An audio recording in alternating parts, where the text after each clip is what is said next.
ಇಂದಿನ ವಿಡಿಯೋ ಗುರುರಾಯರ ವರ್ಧಂತಿ ಉತ್ಸವದ ಕುರಿತಾಗಿದೆ. ಕಲಿಯುಗದ ಕಲ್ಪತರು ಕಾಮಧೇನು ಶ್ರೀ ಮಂತ್ರಾಲಯ ಗುರು ರಾಘವೇಂದ್ರ ಅವರು ಇಂದಿಗೆ ಮಂತ್ರಾಲಯ ಬೃಂದಾವನದಲ್ಲಿ ಧ್ಯಾನಸ್ಥರಾಗಿ ಪ್ರತಿಯೊಬ್ಬ ಭಕ್ತರ ಪ್ರಾರ್ಥನೆಗಳನ್ನು ಆಲಿಸುತ್ತಿದ್ದಾರೆ. ಗುರು ರಾಘವೇಂದ್ರರು ಬೃಂದಾವನವನ್ನು ಪ್ರವೇಶಿಸಿ ಸುಮಾರು 300 ವರ್ಷಗಳಾಗಿದೆ ಮತ್ತು ಇಲ್ಲಿಯವರೆಗೆ ಅವರು ತಮ್ಮ ಭಕ್ತರ ಜೀವನದಲ್ಲಿ ಅನೇಕ ಪವಾಡಗಳನ್ನು ಮಾಡುತ್ತಿದ್ದಾರೆ.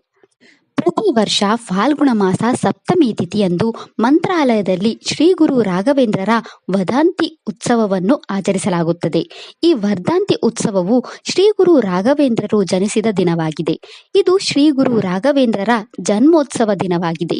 ಮಂತ್ರಾಲಯದಲ್ಲಿ ಈ ಉತ್ಸವವನ್ನು ಸಪ್ತಾಹ ಉತ್ಸವ ಅಥವಾ ವೈಭವೋತ್ಸವ ಎಂದು 7 ದಿನಗಳ ಕಾಲ ಆಚರಿಸಲಾಗುತ್ತದೆ. ಮಾರ್ಚ್ ಮೊದಲ ದಿನ ಶ್ರೀ ಗುರು ರಾಘವೇಂದ್ರರ ಪಟ್ಟಾಭಿಷೇಕ ದಿನವನ್ನು ಆಚರಿಸಲಾಗುವುದು. ಈ ದಿನ ಶ್ರೀ ಗುರು ರಾಘವೇಂದ್ರ ತೀರ್ಥರು ಸುಧೀಂದ್ರ ತೀರ್ಥರಿಂದ ಸನ್ಯಾಸ ದೀಕ್ಷೆ ಪಡೆದಿರೋ ದಿನ. ಪಟ್ಟಾಭಿಷೇಕ ದಿನದಂದು ವರ್ಧಂತಿ ಉತ್ಸವದವರೆಗೆ ಮಂತ್ರಾಲಯದಲ್ಲಿ ವೈಭವೋತ್ಸವ ನಡೆಯುತ್ತದೆ. ಶ್ರೀ ಗುರು ರಾಘವೇಂದ್ರರು ಮಾರ್ಚ್ 25ರಂದು ಜನಿಸಿದರು ಎಂದು ಹೇಳಲಾಗುತ್ತದೆ. ಅವರು ಹುಟ್ಟಿ ಸುಮಾರು 430 ವರ್ಷಗಳಾಗಿವೆ. ಫಾಲ್ಗುಣ ಮಾಸ ಶುಕ್ಲ ಪಕ್ಷದ ಸಪ್ತಮಿ ತಿಥಿಯು ಗುರುವಾರದಂದು ಶ್ರೀ ಗುರು ರಾಘವೇಂದ್ರರು ಜನಿಸಿದರು ಎಂದು ಹೇಳಲಾಗಿದೆ. ಗುರು ರಾಘವೇಂದ್ರರು ಗೋಪಿಕಾಂಬ ಮತ್ತು ತಿಮ್ಮಣ್ಣ ಭಟ್ಟ ದಂಪತಿಗಳಿಗೆ ಜನಿಸಿದರು. ಗುರು ರಾಘವೇಂದ್ರರು ತಮಿಳುನಾಡಿನ ಕುಂಭಕೋಣಂ ಭುವನಗಿರಿಯಲ್ಲಿ ಜನಿಸಿದರು. ಆ ಸಮಯದಲ್ಲಿ ಕುಂಭಕೋಣಂ ಸಂಸ್ಥಾನ ಗುರುಕುಲವಿತ್ತು ಮತ್ತು ವಿಜಯನಗರ ಸಾಮ್ರಾಜ್ಯದ ನಾಶದ ನಂತರ ಗುರು ರಾಘವೇಂದ್ರರು ತಮ್ಮ ಕುಟುಂಬದೊಂದಿಗೆ ಕುಂಭಕೋಣಂ ಮಠಕ್ಕೆ ಬಂದು ನೆಲೆಸಿದರು. ಗುರು ರಾಘವೇಂದ್ರರು ಭಕ್ತ ಪ್ರಹ್ಲಾದರ 4ನೇ ಅವತಾರ. ಗುರು ರಾಘವೇಂದ್ರರ ಪೂರ್ವಾಶ್ರಮದ ಹೆಸರು ಅಂದರೆ ಸನ್ಯಾಸ ದೀಕ್ಷೆ ತೆಗೆದುಕೊಳ್ಳುವ ಮೊದಲು ಇರುವ ಹೆಸರು ವೆಂಕಟನಾಥ ಅಥವಾ ವೆಂಕಟಭಟ್ಟ. ಗುರು ರಾಘವೇಂದ್ರರು ತಿರುಮಲ ವೆಂಕಟೇಶ್ವರನ ಆಶೀರ್ವಾದದಿಂದ ಜನಿಸಿದರು ಎಂದು ಹೇಳಲಾಗುತ್ತದೆ. ಅದರಿಂದ ಅವರ ಪೋಷಕರು ಅವರಿಗೆ ವೆಂಕಟನಾಥ ಎಂದು ಹೆಸರಿಟ್ಟರು. ಗುರು ರಾಘವೇಂದ್ರರು ಅವರ ಹೆತ್ತವರ ಕಿರಿಯ ಮಗನಾಗಿದ್ದಾನೆ. ಗುರು ರಾಘವೇಂದ್ರರಿಗೆ ಗುರುರಾಜ ಎಂಬ ಅಣ್ಣನಿದ್ದಾನೆ ಮತ್ತು ವೆಂಕಟಾಂಬೆ ಎಂಬ ಅಕ್ಕ ಇದ್ದಳು. ಗುರು ರಾಘವೇಂದ್ರರು ವಿಜಯನಗರ ಸಾಮ್ರಾಜ್ಯದ ಚಕ್ರವರ್ತಿ ಶ್ರೀ ಕೃಷ್ಣದೇವರಾಯರ ಸಂಗೀತ ಗುರುಗಳಾಗಿದ್ದ ಪ್ರಸಿದ್ಧ ಶ್ರೀ ವೀಣಾ ಕೃಷ್ಣಾಚಾರ್ಯರ ಮೊಮ್ಮಗಾಗಿದ್ದರು. ವೆಂಕಟನಾಥನು ತಮ್ಮ ಚಿಕ್ಕ ವಯಸ್ಸಿನಲ್ಲಿಯೇ ತಂದೆಯನ್ನು ಕಳೆದುಕೊಂಡು ತಮ್ಮ ಅಣ್ಣ ಗುರುರಾಜರಿಂದ ಬೆಳೆದರು. ಅವರ ಆರಂಭಿಕ ಶಿಕ್ಷಣವು ಮಧುರೈನ ಅವರ ಸೋದರ ಮಾವ ಲಕ್ಷ್ಮೀ ನರಸಿಂಹಾಚಾರ್ಯರಿಂದ ಪಡೆದರು ಮತ್ತು ನಂತರ ಹೆಚ್ಚಿನ ಶಿಕ್ಷಣಕ್ಕಾಗಿ ವೆಂಕಟನಾಥ ಕುಂಭಕೋಣ ಮಠಕ್ಕೆ ಬಂದರು. ಆ ದಿನಗಳಲ್ಲಿ ಕುಂಭಕೋಣಂ ಮಠವು ಎಲ್ಲ ಶ್ರೇಷ್ಠ ಪಂಡಿತರು, ಗುರುಗಳು, ಆಚಾರ್ಯರು ಅಲ್ಲಿಗೆ ಬಂದು ತಮ್ಮ ಅಧ್ಯಯನ ಮಾಡುತ್ತಿದ್ದರು. ಗುರುರಾಯರು ಶ್ರೀ ಸುಧೀಂದ್ರ ತೀರ್ಥರ ಅವರಿಂದ ದ್ವೈತ ವೇದಾಂತ, ಬ್ರಹ್ಮಸೂತ್ರಗಳು, ವ್ಯಾಕರಣ ಮತ್ತು ಇತರ ಶಾಸ್ತ್ರಗಳ ಉನ್ನತ ಕೃತಿಗಳನ್ನು ಅಧ್ಯಯನ ಮಾಡಿದರು. ಗುರುರಾಯರ ಕಲಿಕೆಯ ಸಮರ್ಪಣೆಯನ್ನು ಶ್ರೀ ಸುಧೀಂದ್ರ ತೀರ್ಥರು ತುಂಬಾ ಮೆಚ್ಚಿಕೊಂಡರು. ಗುರುರಾಯರು ವ್ಯಾಕರಣದಲ್ಲಿ ಪರಿಣಿತರು. ಎಲ್ಲ ಶಾಸ್ತ್ರಗಳ ಬಗ್ಗೆ ಆಳವಾದ ಜ್ಞಾನ, ಸಂಗೀತ ಮತ್ತು ಅಪರೂಪದ ಚರ್ಚಾ ಕೌಶಲ್ಯ ಹೊಂದಿದ್ದರು. ದ್ವೈತ ತತ್ವಶಾಸ್ತ್ರದಲ್ಲಿ ಅವರ ಚರ್ಚಾ ಕೌಶಲ್ಯಕ್ಕಾಗಿ ಅವರನ್ನು ಮಹಾಭಾಷ್ಯ ವೆಂಕಟನಾಥಾಚಾರ್ಯ ಎಂದು ಕರೆಯಲಾಯಿತು. ಶ್ರೀ ಸುಧೀಂದ್ರ ತೀರ್ಥರ ನಂತರ ಕುಂಭಕೋಣ ಮಠವನ್ನು ಗುರು ರಾಘವೇಂದ್ರರು ನೋಡಿಕೊಳ್ಳಲು ನೀಡಿದರು. ಗುರು ರಾಘವೇಂದ್ರರು ಸುಧೀಂದ್ರ ತೀರ್ಥರಿಂದ ಸನ್ಯಾಸ ದೀಕ್ಷೆ ಪಡೆದು ಕುಂಭಕೋಣ ಮಠವನ್ನು ನೋಡಿಕೊಳ್ಳುತ್ತಿದ್ದರು. ತಮ್ಮ ಪಟ್ಟಾಭಿಷೇಕ ಸಮಯದಲ್ಲಿ ಗುರು ರಾಘವೇಂದ್ರರು ಶ್ರೀ ಗುರು ರಾಘವೇಂದ್ರ ತೀರ್ಥರು ಎಂದು ಹೆಸರು ಪಡೆದರು. ಈ ಹೆಸರಿನ ಅರ್ಥವೇನೆಂದರೆ ಯಾರು ಮೂಲರಾಮನ ಹೃದಯವನ್ನು ಗೆದ್ದವರು. ಗುರುರಾಯರ ದೀಕ್ಷೆಯ ನಂತರ ಅವರು ಭಾರತಾದ್ಯಂತ ಪ್ರಯಾಣಿಸಿ ದ್ವೈತ ತತ್ವಶಾಸ್ತ್ರವನ್ನು ಹರಡಿದರು. ಕೊನೆಗೆ ಶ್ರೀ ಗುರು ರಾಘವೇಂದ್ರ ಸ್ವಾಮಿಗಳು ಭಾರತದ ದಕ್ಷಿಣ ಭಾಗಗಳಲ್ಲಿ ತಮ್ಮ ವಿಜಯ ಯಾತ್ರೆಯ ಸಮಯದಲ್ಲಿ ಮಂಚಾಲೆ ಎಂದು ಕರೆಯಲ್ಪಡುವ ಸ್ಥಳಕ್ಕೆ ಬಂದು ಬೃಂದಾವನವನ್ನು ಪ್ರವೇಶಿಸಿದರು. ಶ್ರೀ ಗುರು ರಾಘವೇಂದ್ರರು ಬೃಂದಾವನವನ್ನು ಪ್ರವೇಶಿಸಿದ ನಂತರ ಮಂಚಾಲೆ ಸ್ಥಳವನ್ನು ಈಗ ಮಂತ್ರಾಲಯ ಎಂದು ಕರೆಯಲಾಗುತ್ತದೆ.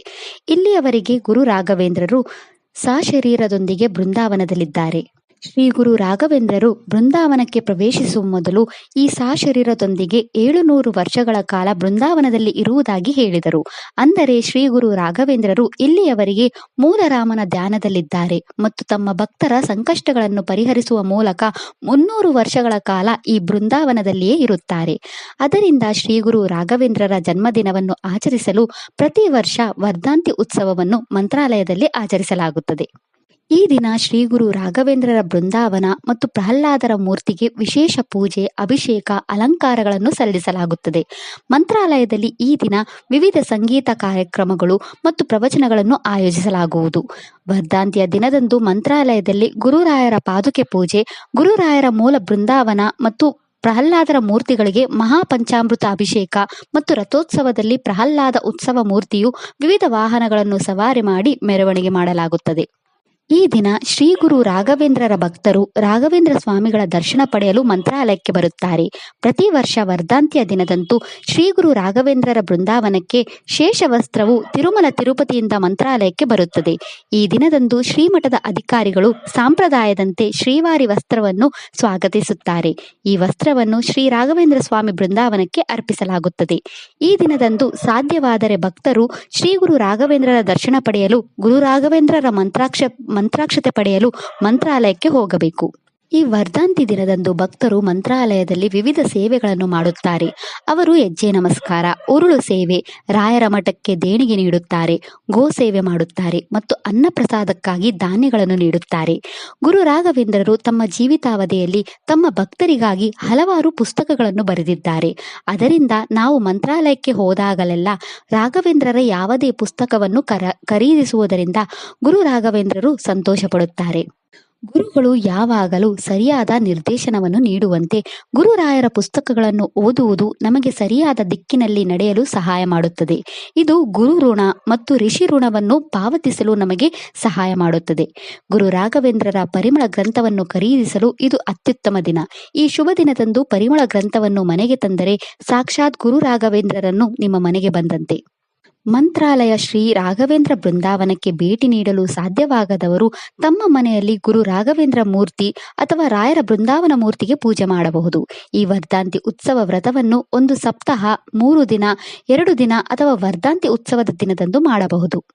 ಶ್ರೀ ಗುರು ರಾಘವೇಂದ್ರರು ಗುರುವಾರ ಫಾಲ್ಗುಣ ಮಾಸ ಶುಕ್ಲ ಪಕ್ಷದ ಸಪ್ತಮಿ ತಿಥಿಯಂದು ಜನಿಸಿದರು ಎಂದು ಹೇಳಲಾಗುತ್ತದೆ ಮತ್ತು ಈ ವರ್ಷ ಶ್ರೀ ಗುರು ರಾಘವೇಂದ್ರರ ವರ್ಧಂತಿ ದಿನ ಗುರುವಾರ ಬಂದಿರುವುದರಿಂದ ಶ್ರೀ ಗುರು ರಾಘವೇಂದ್ರರ ದರ್ಶನವನ್ನು ಹೊಂದಲು ಇದು ತುಂಬಾ ಮಂಗಳಕರವಾಗಿದೆ. ಮಂತ್ರಾಲಯದಲ್ಲಿರುವ ಶ್ರೀ ಗುರು ರಾಘವೇಂದ್ರರ ಮೂಲ ಬೃಂದಾವನದ ದರ್ಶನ ಪಡೆಯಲು ಸಾಧ್ಯವಾಗದವರು ತಮ್ಮ ಮನೆಯಲ್ಲಿ ಗುರುರಾಯರ ಮೂರ್ತಿಗೆ ಪೂಜೆ ಸಲ್ಲಿಸಬಹುದು ಮತ್ತು ಹತ್ತಿರದ ಗುರು ರಾಘವೇಂದ್ರ ಮಠದ ದರ್ಶನ ಮಾಡಬಹುದು. ಈ ವರ್ಧಂತಿ ಉತ್ಸವಕ್ಕೆ ಮಂತ್ರಾಲಯಕ್ಕೆ ಭೇಟಿ ನೀಡಲು ಸಾಧ್ಯವಾಗದವರು ಮನೆಯಲ್ಲಿ ಈ ರೀತಿ ರಾಯರ ಪೂಜೆಯನ್ನು ಮಾಡಬಹುದು.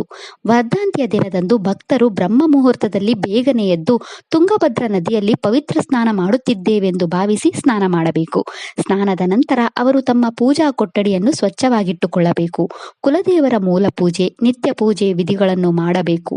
ನಂತರ ಒಂದು ಪೂಜೆ ಮಣೆಯನ್ನು ತೆಗೆದುಕೊಂಡು ಅದನ್ನು ಸ್ವಚ್ಛಗೊಳಿಸಿ ಆ ಮಣೆಯ ಮುಂದೆ ರಂಗೋಲಿ ಹಾಕಬೇಕು.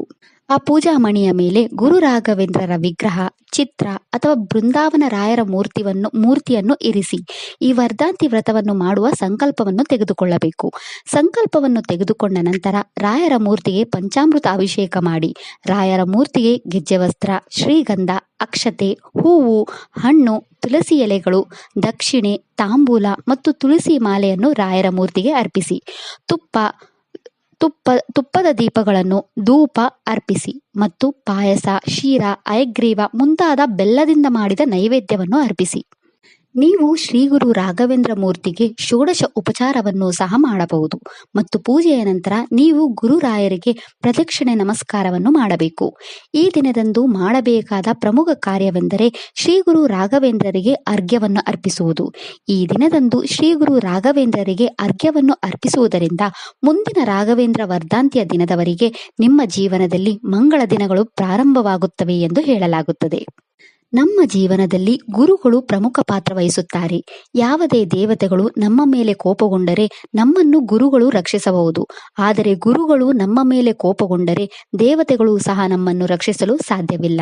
ಅದರಿಂದ ಗುರು ಅನುಗ್ರಹವು ನಮ್ಮ ಜೀವನದಲ್ಲಿ ಬಹಳ ಮುಖ್ಯವಾಗಿದೆ. ಗುರುವಿನ ಅನುಗ್ರಹದಿಂದ, ಗುರುವಿನ ಮಾರ್ಗದರ್ಶನದಿಂದ, ಗುರುವಿನ ಬೋಧನೆಗಳಿಂದ ಮಾತ್ರ ನಾವು ಭಗವಂತನ ಅನುಗ್ರಹವನ್ನು ಪಡೆಯಬಹುದು.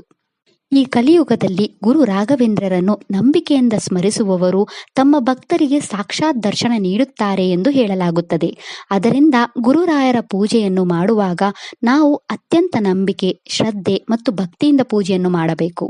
ಗುರು ರಾಘವೇಂದ್ರರನ್ನು ನಂಬಿಕೆಯಿಂದ ಸ್ಮರಿಸುವುದರಿಂದ ಮಾತ್ರ ನಮಗೆ ಅವರ ದರ್ಶನ ಸಿಗುತ್ತದೆ ಎಂದು ಹೇಳಲಾಗುತ್ತದೆ. ಈ ವರ್ಧಂತಿಯ ದಿನದಂದು ಗುರುರಾಯರ ಮಂತ್ರಗಳನ್ನು ಪಠಿಸುವ ಮೂಲಕ ಗುರುರಾಯರು ಸುಲಭವಾಗಿ ಸಂತುಷ್ಟರಾಗುತ್ತಾರೆ ಎಂದು ಹೇಳಲಾಗುತ್ತದೆ. ಭಕ್ತರು ತುಳಸಿ ಮಾಲೆಯೊಂದಿಗೆ ಶ್ರೀ ಗುರು ರಾಘವೇಂದ್ರರ ಮೂಲ ಮಂತ್ರವನ್ನು ಪಠಿಸಬಹುದು.